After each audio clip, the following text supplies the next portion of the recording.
Right, go. Yeah. Dennis from Planetmosh, talking to Salem. Normally just talk to the one member, but I've got the whole down here today, so hi to Mark, Paul, Simon, Aid, and Paul number 2. Hi. Hi. Right, you're in like a sort of rich vein of songwriting for them. 2013, we had Shattered Dreams, new album Dark Days. Yeah. Why was the album called Dark Days?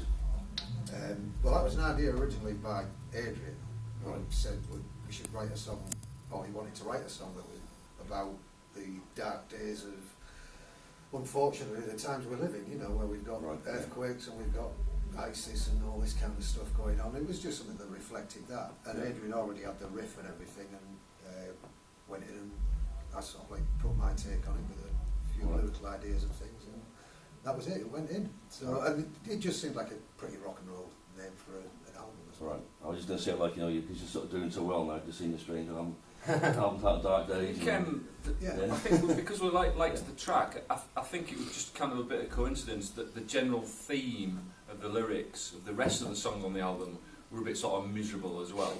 So you know, it kind of seemed to fit in to call the album Dark Days. Yeah. Right. Yeah. And the album cover art, was that like a? I think Paul had an anything to do with that. Well, that's a very long story. Very long.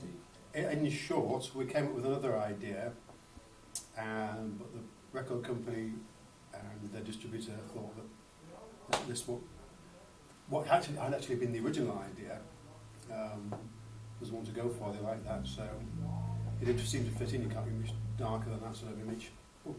Well, originally it was going to be called Not Guilty, because one of the first tracks they got was the track Not Guilty, and they said, oh, let's call it Not Guilty. Yeah. So we got all these ideas, and then when they eventually got the track Dark Days, they said, let's call it Dark Days instead. And then the artwork was... I was going to say, like, was it like a sort of photograph of Northwich on any given Saturday night, you know? Bit unfair. It isn't that bad around here, apparently. Sorry? It isn't that bad around here, Northwich, yeah. No. We're only about 10 miles away. Right, and the album's self-produced. I understand you've got your own recording studio. Yeah, I've got a recording studio. When we first got together, we said, oh, let's play a gig. This was after the record company showed interest to produce in the beginning.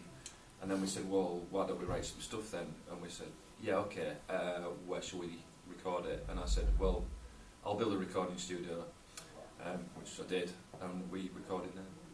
It's a garage in Hull. Right, but it works. Soundproofed, obviously. Oh yeah. I've had environmental health down. Yeah. They've given it a clean bill of health. But they haven't said it's not loud enough then, though. No, not at all. No. I don't know, you get the impression that they were going through these 2 wooden doors with an old Ford Escort on one side and us lot stood in a corner with a microwave. It's actually quite high-tech equipment and everything. Egg boxes all over the walls and ceilings. That's actually a myth that doesn't actually work. Yeah. Egg boxes. But it's all soundproofed, yeah. What about if you put eggs in it? Yeah, that could be interesting. It's got breakfast. Yeah, breakfast.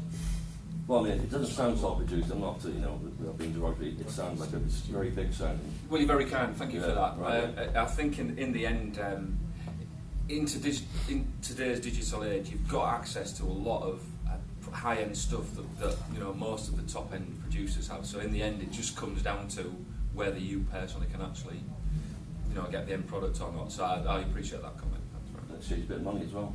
Absolutely, it does. Yeah. Unless there's a private charge. Not at all. No. I couldn't do that. No. Not to these lovely boys.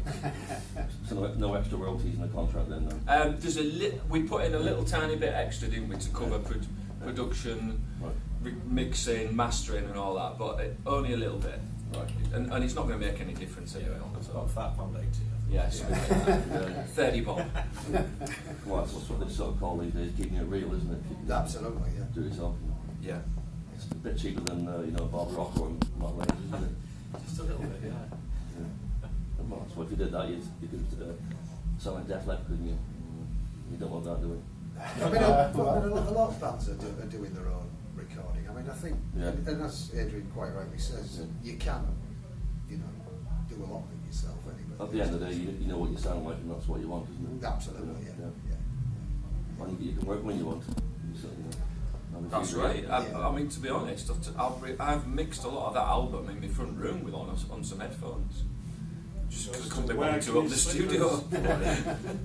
But that just shows you, it isn't really down to the equipment. As long as the equipment's at a certain level, then it is down to what you're going to do with those tracks. Yes. So after this gig, what's the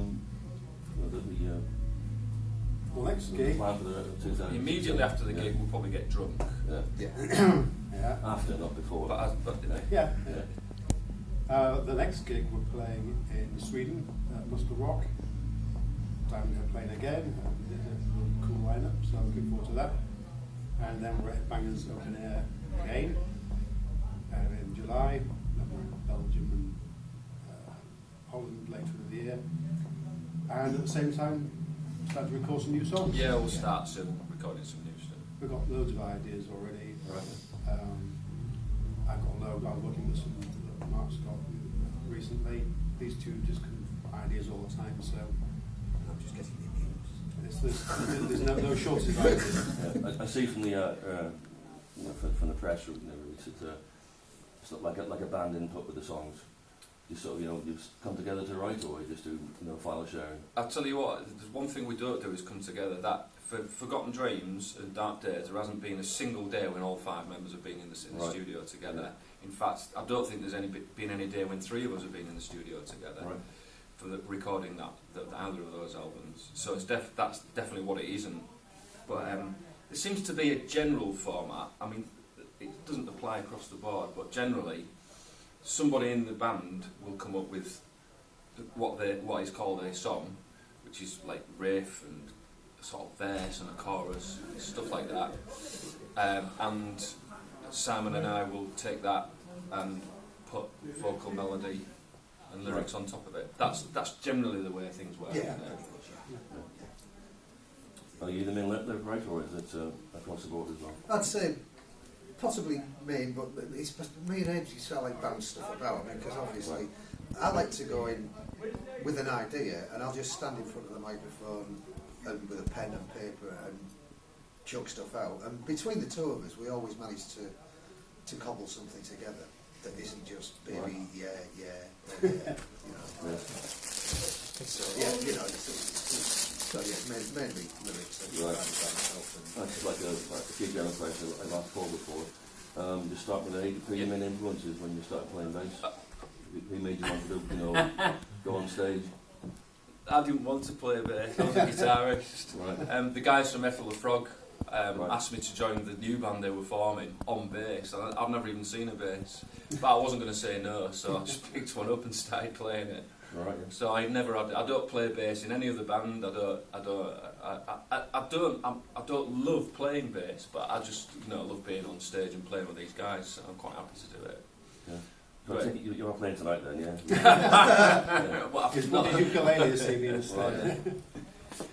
And I mean, my thing's recording and producing, but it's great to just be a part of this anyway. So I get to record, produce, and play bass live on stage. So I'm happy, Laurie. Oh, very good. Simon, main influences when you were younger? Oh God, many and varied, but the main ones I've always said was David Coverdale, Steven Tyler and Robert Plant, with a touch of the Sammy Hagar's, Paul Rogers, those kind of things, just the classic rock musician. And to be honest with you, they remain so because, again, Aerosmith, the era, Clapham Common, Steven Tyler at whatever age he is can still do it. Right. Sammy Hagar can still do it. And I know that there's up and coming bands that do have, decent vocalists around and everything, but I suppose you end up, what you first love is what you first love. That's it, you know. And for me that was always Coverdale, Plant, Tyler, with a healthy mixture of others thrown in as well. But always that classic rock frontman thing, which we don't seem to have too many of. Not really, no. Well, I mean, your voice always reminds me of Dan McCafferty from Nazareth. Yeah, I've heard loads of people saying it's Right. like the main ones. One of the new ones just recently, which I don't get, is now I can pronounce his name, Mark Storaci From Crocus. from Crocus. Yeah. Which I've never heard that one before. Right.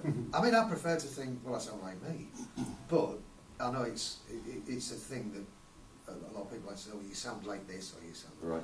But Biff Byford is another one that people say, and I don't get that either. No, I think more melodic than what you are. Yeah, I think so anybody in the band gets the Biff Byford thing. That's come out of nowhere, hasn't it? Yeah. I get called Biff Byford. Yeah, of course. yeah, but people like to pigeonhole, I suppose. You know, that's always been the case. But it's always you're always going to end up sounding like somebody. I mean, you know, like I say, the Coverdales and well, unfortunately, he's just retired, but there you go, bless him. You know, you're a product of your own influences, and I'm you know, I'm not going to lie, I still love them. I still love those guys. As far as I can see, there's nobody that can equal them as yet. So that's Yeah, I also see that you use like a Union Jack on stage. Is that? Do you know what? Yeah. I tell you, when we first started going back out live, I decided that because we was classed as new wave of British heavy metal, I thought, well, I'll wear red, white, and blue, and I looked a real prat. For the first one we did in, I think it was Italy, I had red trainers, a blue coat, white, you know, red, white, and blue. And then I saw this really old photograph of Black Sabbath just after they'd been called Black Sabbath. I think they originally were called Earth, weren't they? And they were on stage with two enormous Union Jacks either side of it. It looked like some gymnasium somewhere, and very young guys. Ozzy wearing what looked like a dish towel, you know, and then very satiny sort of, like, not what you expected Black Sabbath to be, very colourful.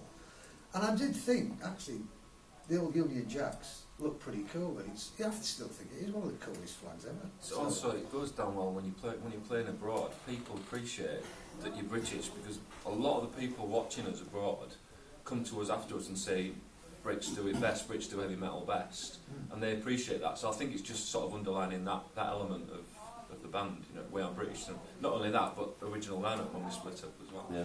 It is a rock thing, though, isn't it? A British rock thing. Maiden always have a Union Jack somewhere or other. Def Leppard always did. Yeah. I mean, like I say, Sabbath seem to have had that thing, that maybe not so much now. But I was surprised to see that. It was just, you know, I thought, yeah, why not? We'll have a Union Jack, and you know. Well, that's it. You know, flying the flag for Brits now. Yeah, That's what this is, isn't it? yeah, that kind of thing. Yeah. Right. I mean, that wasn't calculated, but you know, it was just looks all right, doesn't it? Yeah. Good image. Right, Paul, your main influence on the drums when you were younger? Well, I was really best brought up on Deep Purple. First album I ever got was Deep Purple in rock, Right. and Ian Pearce really did it for me. So I really got heavily influenced by Ian Pearce. Also, Cozy Powell. I don't think he gets maybe the respect or recognition that he knows what type of drummer he was, but he was a huge influence. I loved his playing. You know, pretty much the same sort of style as I play. You know, like tree trunks, whack. I love that style, you know. And yeah, so it's mainly like Ian Pearce, Cozy Powell, Bonham, and I also, you know, really, you know, into Rush a lot. Neil Peart, although I can't really do his style that well. So those are my main influences, yeah. So just basically the classic rock Right, type yeah, drummers, yeah. After the big three, really, isn't it? Yeah, I don't really get. hitters. Yeah, I don't really get into the real, you know, like speed metal drumming and all that sort of thing. It's really not for me. I'm more of a classic rock type person, you know. Well, you know, sometimes less is more, isn't it? Yeah, you know, more of a groove, you know, and a feel to the playing. That's what influences me, you know, more than anything else. Right. Mark, main influence when you started playing guitar? Van Halen, Right, yeah. Randy Rhoads for Ozzy Osbourne. Yeah. Who's still out today. Bands, Def Leppard, AC/DC. Yeah. So many, Yeah, that's right. so many influences. Definitely Van Halen and Randy Rhoads. Wait, you went to Vandenberg at one point as well? No, Vardis. So Steve Zodiac. Zodiac. Not one from Fire Vandenberg, XL5, yeah. the one from the yeah. I'd just like to say I'm not old enough to remember Fireball XL5. I have no idea what you're talking about. Yeah, well, should we all sing the theme tune? Wish it was the Spaceman, the fastest man alive. Alright, one more general question. Something I've asked Paul before. You've been playing a long time, you've done a lot of touring. Any Spinal Tap moments that spring to mind? Earlier on you mentioned drink after the gig rather than before. I've had a moment in the past where I think I drank a little bit too much, and the drumming got slower and slower and slower, and it was on the drum riser, and I just went straight up in the back of it like that. And everybody turned around, you know, where's Spark up. But we From went that out moment, with it was the like- bands, didn't we? It was like drink afterwards after that moment. We had, I think it was just me and Paul, unlimited amount of beer. Alcohol And, again. Not enough. it was actually quite funny. Did we get booed off? Yeah, well, yeah, I think we probably did, yeah. When was this? That was Huddersfield. Oh, I thought you meant recently. Yeah. When was that Me and then? Mark got there first for this Yeah. gig. We drank the rider first before anyone else arrived. And when we went to get on the stage and he was using the torches to show us the way, he was basically crying to the drummers. And so a little bit embarrassing. Rock and roll, isn't it? Right. I'm sure everybody's done that. Sometimes. I hope everybody's done that. Yeah. I have a tendency to break microphone stands within British to me, so that's. I mean, and that happens even now. That will inevitably happen tonight. Yeah, or if right. it doesn't, the XLR will come out the back of the mic. Absolutely, yeah. You One of have those two fallen things. off stage, haven't you? It's a good night, you'll get both out. Apparently. Right, blame me then for this death, you know. I think the thing is, you always end up with them because they, especially just recently, you enjoy the 6-7 hours it takes to get somewhere. I mean, of course, you enjoy the hour or the hour and a half that you're on stage, but there's always so much goes on. Like, for instance, when we played Greece, the night before the gig, we went down to see Dennis Stratton and his band playing a warm-up show. And we were told, you'll get a minicab back, we'll sort you out a minicab back. And don't get me wrong, we're like nice guys, but we were bollocks. And we said, we just want to get back. And walking through Athens with a sat-nav, when all of you are puddled, it's very, very funny. How the hell we got back, I do not know. But those kind of moments... Well, the we're stuff dragging you him remember- along on we those were, shoulders with his feet on the floor. I mean, and He was the finished. hotel that we stayed at, there was more wildlife in the beds than I've seen in any church. And we was talking Not literally, with... that's... No, but a lot of the bands, Yeah. a lot of the bands at that festival were staying at the same hotel. And whenever we chat, like Carl Sentence was there with Persian Wrist, Right. and a couple of the other guys, and we all keep in touch via Facebook. Guys from Q5 were there as well. And whenever we talk, it's not about what a great gig in Athens, which it was, but it's always about how long did it take you to get rid of them flea bites on your legs, Yeah. you know, and how high was the skid marks up your toilet, sort of. I mean, it really was that bad. But you look back on it, and that's what you remember. That's, you know what I mean? Of course, the gigs are great, but those are kind of like almost tappish, spinal tappish kind of moments. Get back home to the wife and all these are flea bites, honestly. Yeah, exactly. Yeah. Trying to explain that one away. Yeah. They're not carpet birds, honestly. Yeah. They were not carpets. So there's been some good fun. It just happened to us now, literally, our sat nav didn't work in the car, we only lived 10 miles away. But Yeah.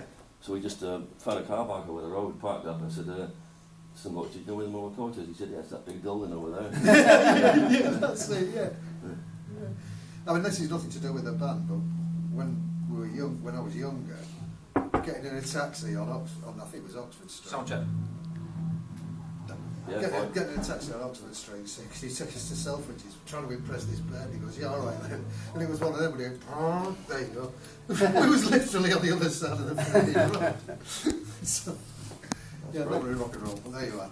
Right, thanks for your time. You're welcome. Have a Thank great you. day tonight, it was good to see you all Thank again. you. Thank you Nice very to see much. you again, Dennis. Thank you. Cheers.